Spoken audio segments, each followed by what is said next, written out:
vamos a dar comienzo y tenemos que empezar por algo que ha empezado a sonar en redes sociales, ha empezado mucha gente a debatir si será o no será finalmente posible, por una noticia que ha publicado Carlos Miquel con su información y repitiendo unas palabras que ya había dicho Alonso, que esto fue alrededor del Gran Premio de Arabia Saudí, ahora os diremos de qué palabras estamos hablando, en las que comenta que es posible ganar en Mónaco. Os vamos a detallar por qué dice esto Carlos Miquel, por qué puede ser posible y también mi opinión un poco al respecto sobre esto. Pero al final, más allá de esa información que está dando ahora Carlos Miquel, vamos a recordar esas palabras que están volviendo a salir ahora mismo, que aquellas palabras las dio alrededor de Arabia Saudí aproximadamente Fernando Alonso al propio Carlos Miquel, que es un periodista aquí en España con años y años de reputación y con años y años de estancia en el paddock de la Fórmula 1.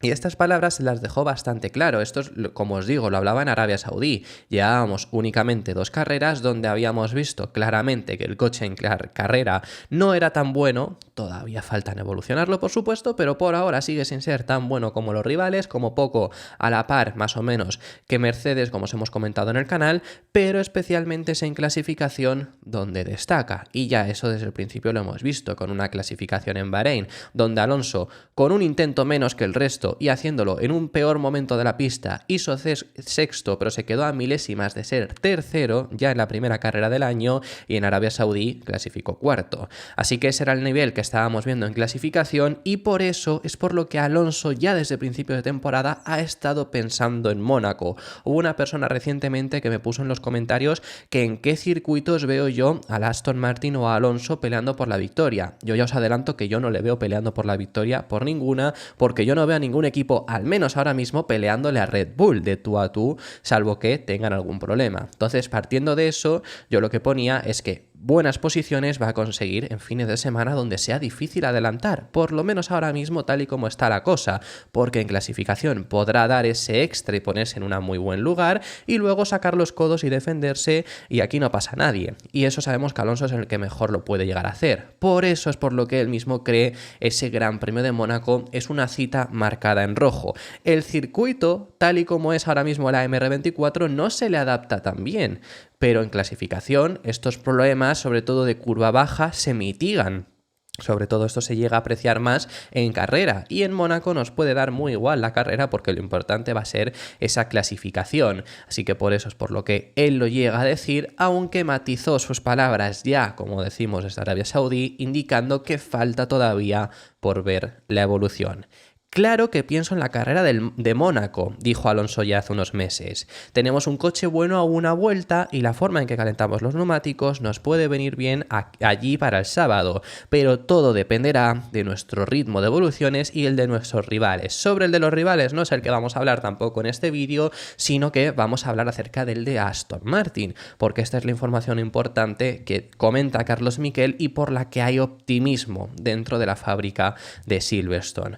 Ha hablado Carlos Miquel al respecto sobre las mejoras que van a introducir en Imola. Recordamos ese gran paquete que se está hablando, lo están comentando por parte de Aston Martin, que introducirán en el Gran Premio de Emilia-Romagna. Ya os adelanto que no son los únicos, y si no las introducen en Imola es porque algunos equipos las están adelantando para Miami, especialmente McLaren y Mercedes han logrado, parece ser, adelantarlas a Miami. Algo que, bueno, cuando hablemos sobre esas actualizaciones y lleguemos a Miami os diremos que para mí tampoco es lo más listo, porque es un fin de semana con formato al sprint, pero las han conseguido adelantar las que iban a llevar en Imola, como os decimos. Al final lo importante es que todos van a llevar ahí actualizaciones, pero en el caso de Aston es la segunda vez que introducirán mejoras ya, porque ya llevaron un pequeño paquete que también nos vamos a referir a ello ahora mismo también en Japón.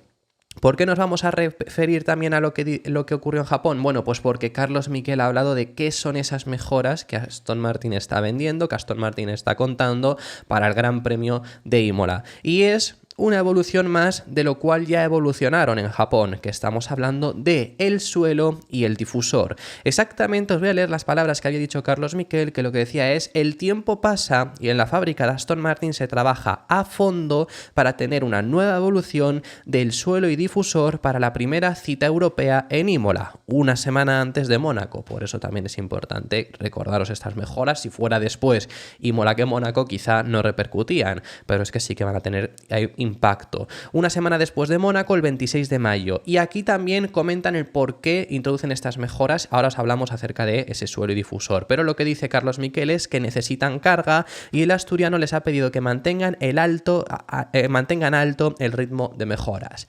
Que eso ya sabemos, lo comentó Alonso públicamente, está contento con el ritmo de mejoras y que necesitan generar esa carga aerodinámica, porque ahora mismo lo que comenta es que lo que le falta al coche es eso. Tienen mala degradación de neumáticos especialmente y eso se soluciona con más carga aerodinámica. Cuidado que no generes problemas después de tratar de generar más carga aerodinámica, pero bueno, es lo que están tratando de conseguir el equipo Aston Martin. McLaren el año pasado, el salto que dan es por conseguir generar más carga aerodinámica, literalmente, porque el coche cambió mucho, pero cambió hacia eso, hacia generar esa más carga aerodinámica y fijaros el salto que dieron. No estoy diciendo que Aston Martin vaya a dar ese mismo salto porque ya parten desde una posición mejor, pero ¿qué es lo que están tratando de hacer? Como os decimos, suelo y difusor, puede haber más mejoras, es más, os digo, seguramente habrá más que solamente suelo y difusor, pero también es lo que se llevó en Japón. En Japón se llevó un nuevo suelo y un nuevo difusor, sí. Hubo cambios en los pontones, sí, hubo cambios en la tapa motor, hubo cambios en los alerones. Lo importante era ese suelo y era ese difusor para generar esta más carga aerodinámica. ¿Y por qué? Si es lo mismo que ya llevaron en Japón, ¿esto motiva más? Bueno, recordar que en Suzuka, os contábamos en el canal, que ellos, lo que dijo incluso Crack, que yo ya que os decía, que oye, pues si no lo consideras un paquete, me parece que también creo que estás un poco equivocado, porque hasta visualmente se veía bastante, entiendo que lo que querían era bajar un poco las expectativas, pero Mike Crack decía que ni siquiera ellos lo consideraban un paquete de mejoras porque simplemente era un desarrollo pequeño. Eso es lo que decían de Suzuka. Ahora hablamos de aquellas mejoras. No es lo que están diciendo de Imola. Aquí sí que es un desarrollo grande. Entonces, lo que se llevó en Suzuka era como un primera parte, como un teaser de ello, como una pequeña prueba. Y ahí es donde os decimos también que McLaren y Mercedes, por ejemplo, o Ferrari también en Imola, en el caso de McLaren y Mercedes en Miami, van a introducir sus primeras mejoras. Aston son la segunda. O podríamos decir que eso fue una pequeña prueba para ver si van bien y efectivamente introducir ya el primer paquete en Imola. Eso es lo que se hizo, veremos finalmente cómo acaba repercutiendo. Sobre las mejoras de Suzuka, deciros que hay mucha gente pensando no funcionaron o sí funcionaron. Bueno, pues lo que nos dice Carlos Miquel es que sí. Yo os he dicho que efectivamente lo que parece es que sí. Para empezar, porque el ritmo de clasificación, y sobre esto vamos a mencionar, efectivamente incluso ha progresado, pero el ritmo de carrera sigue siendo muy inferior el ritmo de carrera al ritmo de clasificación. Pero sin las mejoras de Japón, seguramente en Japón no hubiera tenido tanta facilidad Alonso para conservar la sexta plaza. Recordemos que queda por delante de los dos Mercedes y por delante con mucha ventaja de Piastri, y me refiero con mucha ventaja no porque les saque mucho tiempo, sino por justamente esto, porque es que él estuvo gestionando toda la carrera para darle DRS a Piastri. Se podría haber ido, pero le dio DRS a Piastri porque a los de delante no iba a llegar y así por lo menos aseguraba esa sexta plaza, y así es como lo hizo. Y luego en China, si no hubiera sido por estas mejoras, primero en carrera no hubiera conseguido remontar tanto porque se hubiera cargado los neumáticos ya en esa remontada, y segundo, y lo que comenta Carlos Miquel, es que sin estas mejoras, desde luego lo que transmiten desde Aston Martin es que nunca habría sido capaz de conseguir los 2 terceros puestos que logró en parrilla. Lo que dice textualmente Carlos Miquel en su artículo es: sin las mejoras, sin las que ya llevaron por primera vez en Suzuka, no habría podido salir tercero en las parrillas del sprint y el Gran Premio de China. El coche da un saltito y él hace el resto. Para la Emilia-Romagna, la mejora debe ser aún mayor porque allí los rivales irán con todo. Y esto es lo que os decía, de que todos también van a introducir algunas actualizaciones. Ahora bien, y esto es otra cosa que también se está pensando desde el entorno de Alonso, y ya finalizamos con este tema,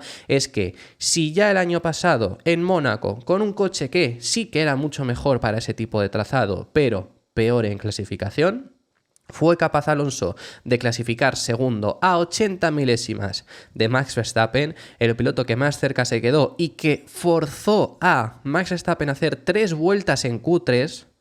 Recordar que estamos viendo un Verstappen que hay veces que se está colando en Q3 con un mismo compuesto, es decir, sale una vez en Q1, pasa ya al corte de Q1, sale en Q2 con los neumáticos que ha salido en Q1 y pasa al corte de Q2. Eso es lo que estamos viendo a Verstappen y forzó a que saliera 3 veces en Q3, porque si no, Alonso le había arrebatado la pole, Alonso llegó a estar en la pole y se la arrebató, me he puesto hasta nervioso diciendo esto, y se la arrebató Max Verstappen en el último momento porque hizo una vuelta un pelín más tarde, por 80 milésimas.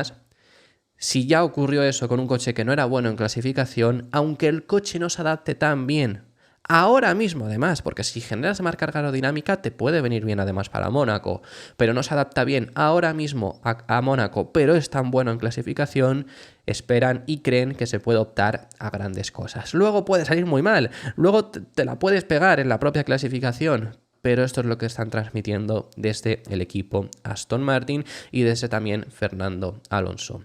Vamos a pasar al siguiente de los temas y os tenemos que hablar también acerca de unas palabras que ha dado en esta ocasión Lewis Hamilton sobre lo ocurrido en el Gran Premio de China. Y es que sabemos que el fin de semana de Hamilton estuvo lleno de altibajos. Pasó de clasificar segundo, casi la pole, y acabar consiguiendo la segunda posición en la carrera de sprint, a ese mismo día que quedó segundo en la sprint, clasificar 18º y luego llegar a puntos a duras penas.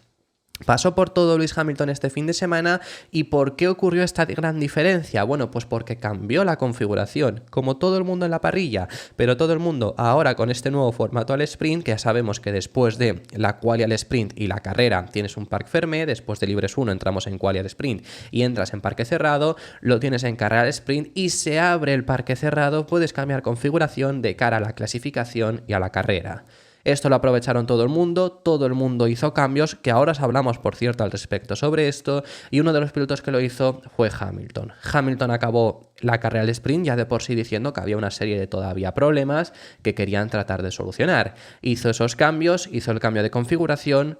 Los problemas que él quería solucionar se solucionaron, pero se generaron otros, porque al final tampoco había habido tantas pruebas, y entonces se acabaron generando otros. Y Hamilton ha subido su parte de error, su parte de culpa en este cambio que estuvieron realizando. En el último momento hice un mal cambio de configuración en el coche y pagué el precio por ello. Me aseguraré de no repetirlo en el futuro. Aún así, fui hacia adelante y entré en los puntos, pero fue una carrera dura. El coche parece funcionar en una ventana pequeña y pensé que era lo correcto, pero por desgracia hoy ha sido muy difícil. Sin embargo, el equipo hizo un gran trabajo con las paradas en boxes y George lo hizo muy bien para sumar unos puntos sólidos. Le ha criticado bastante y muy interesante Toto Wolff por esta elección, afirmando que efectivamente es Hamilton quien se equivocó en el cambio de configuración, fue él quien lo pidió y que al final pues resultó ser erróneo. Por cierto, los pilotos configuran sus propios coches. Eso es algo importante a recalcar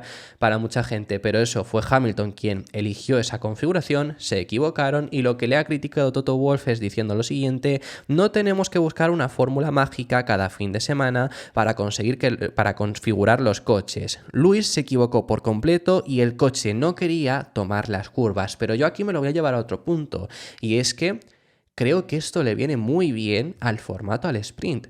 Mira que yo me sigue sin gustar el formato al sprint, por supuesto, y creo que lo que han hecho, el cambio que han realizado, poner la carrera al sprint el sábado, es llevarlo a morir ese formato, como os llevo diciendo desde invierno, pero el hecho de tener 2 parques cerrados es muy positivo, porque para empezar, no ves lo mismo el sábado en la sprint que el domingo, ni el viernes en la quali sprint que el sábado en la quali al sprint, porque al haber habido cambios, va a haber cambios de configuración.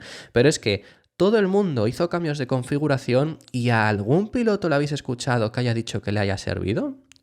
Yo lo único que he escuchado es que le ha perjudicado realmente, porque ha pasado con Hamilton y ha pasado con los 2 Ferrari que hicieron cambios de configuración y no sirvieron. El resto o se ha mantenido muy similar y lo que vimos en la carrera al sprint es lo que vimos más o menos en la carrera del domingo, que dices, bueno, pues por lo menos no se ha fastidiado su propio ritmo. El único que mejoró bastante es Norris, pero Norris ya han dicho que fue por las condiciones meteorológicas, no por el cambio de configuración.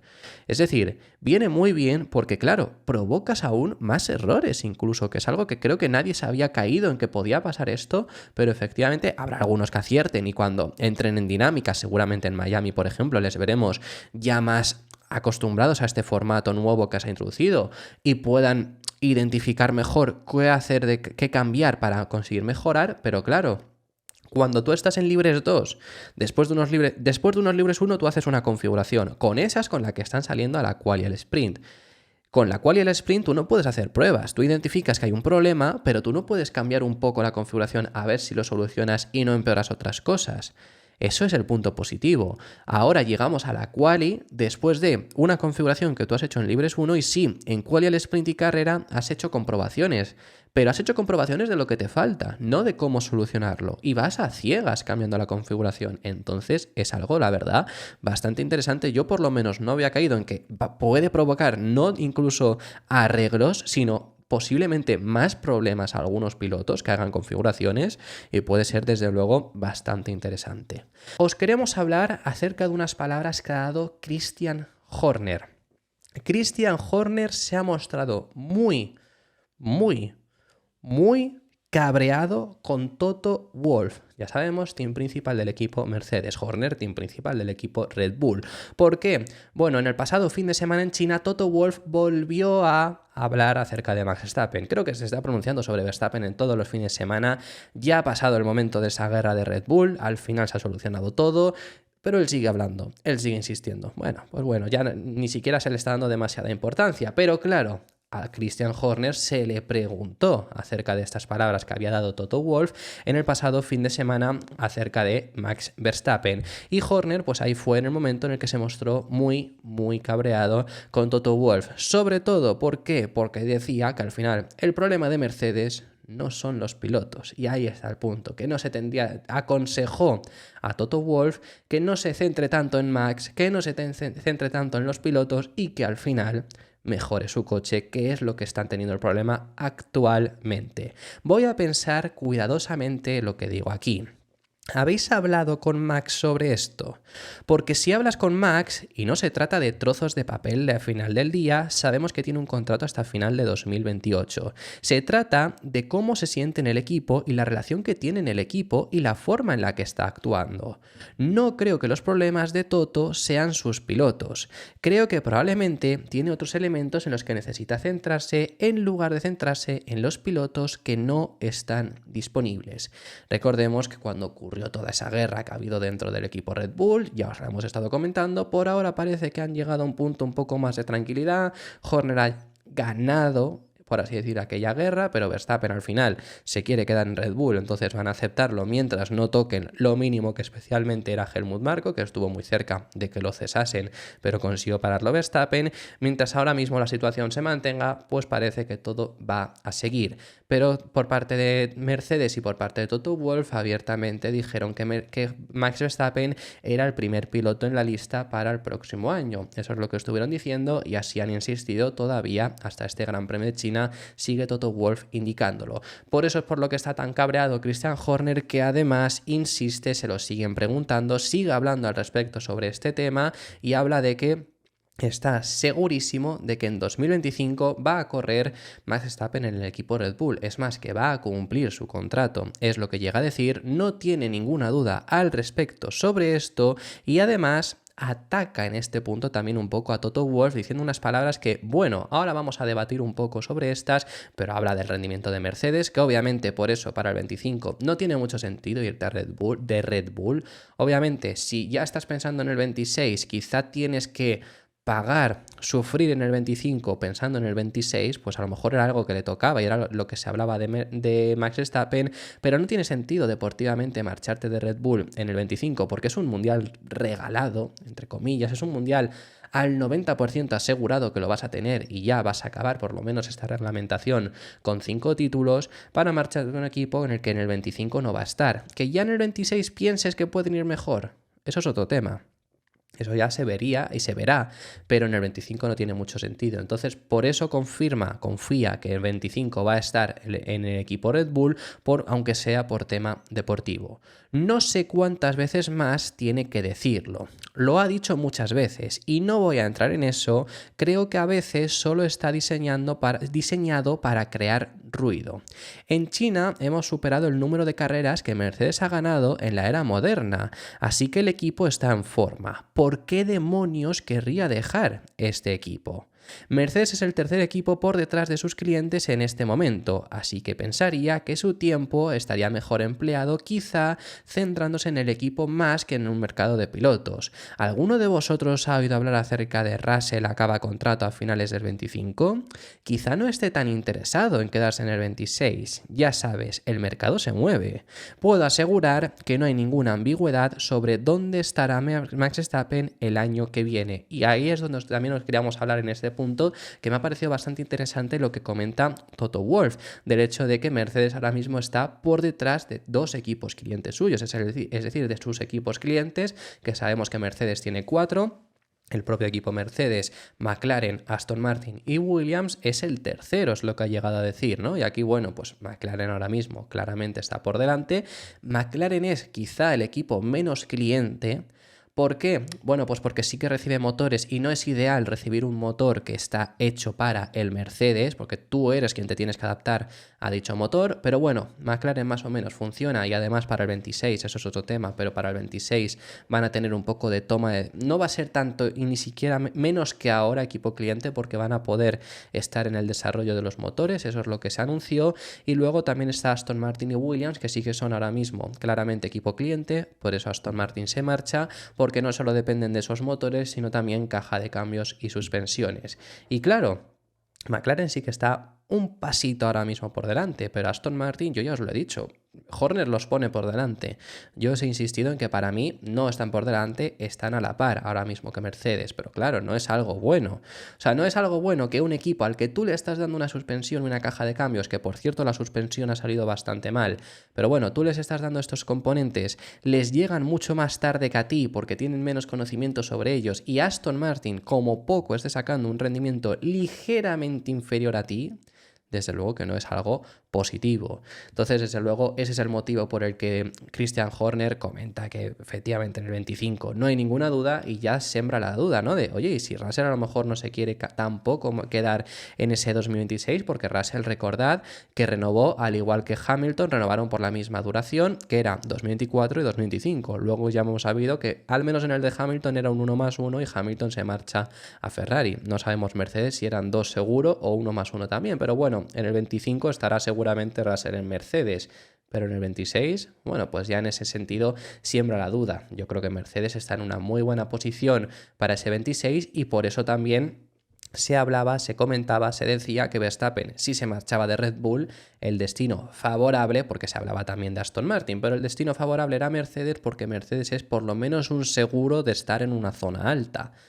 Pero bueno, eso es lo que comenta Christian Horner y me gustaría saber vuestra opinión también al respecto sobre estas palabras, la crítica que ha hecho y también esta suposición de que Mercedes sea el tercer equipo de los motores actualmente Mercedes. Al igual que Helmut Marko sigue dejando la puerta abierta a Lando Norris. Ya sabemos, el año pasado sonó muchísimo esto porque es que Marko públicamente habló una infinidad de ocasiones sobre Lando Norris. Siempre se pronunció acerca de él, hubo negociaciones, os lo contamos aquí, os enseñamos imágenes aquí y efectivamente luego en pretemporada Norris acabó renovando con McLaren, que él ya tenía contrato, tanto en esta temporada en el 24 como en el 25. No tenía a partir del 26 y acabó renovando en un contrato de varios años con McLaren y cuando se anunció esa renovación, él confirmó que efectivamente había habido negociaciones serias con el equipo Red Bull, pero al final no acabaron llegando a ningún acuerdo. ¿Eso ocurrió? Ahora mismo ya una opción de que Norris recale dentro del equipo Red Bull no se va a dar en un corto plazo. Añado yo, no se va a dar en un medio plazo, ni siquiera. Pero en un largo plazo, pues obviamente se puede acabar dando. Y Helmut Marko, que es un enamorado, por lo que se ve claramente, de Lando Norris, le debe de gustar mucho. O bueno, luego hay suposiciones en internet que ahora os las cuento, que bueno, sí que también es gracioso en este punto, ahora os digo el qué. Pero bueno, le gusta mucho Lando Norris, entonces deja la puerta abierta en un futuro a él, incluso también a Oscar Piastri en las palabras en las que comenta, más allá cuando acabase esta etapa que están teniendo ahora mismo en McLaren, le dejarían esa puerta abierta para poder fichar y efectivamente confirma que seguirá siendo un objetivo futuro que van a tener dentro del equipo. Es joven, sin duda, y está en nuestro punto de mira. Su padre siempre bromea diciendo que Lando no celebrará su primera victoria en un gran premio hasta que Max se retire. retire. Le dije que tenía que venir a nosotros y entonces definitivamente irá más rápido. Pero Norris tiene el contrato hasta 2026, que lo tiene más incluso. Así que no es una opción a corto plazo, como tampoco lo es Piastri, pero ambos pilotos son ciertamente interesantes para nosotros en el futuro. Lo que os comentaba sobre lo que se comenta en internet es que sí que es curioso que se ha confirmado que tanto Alonso como Hamilton se ofrecieron a Red Bull.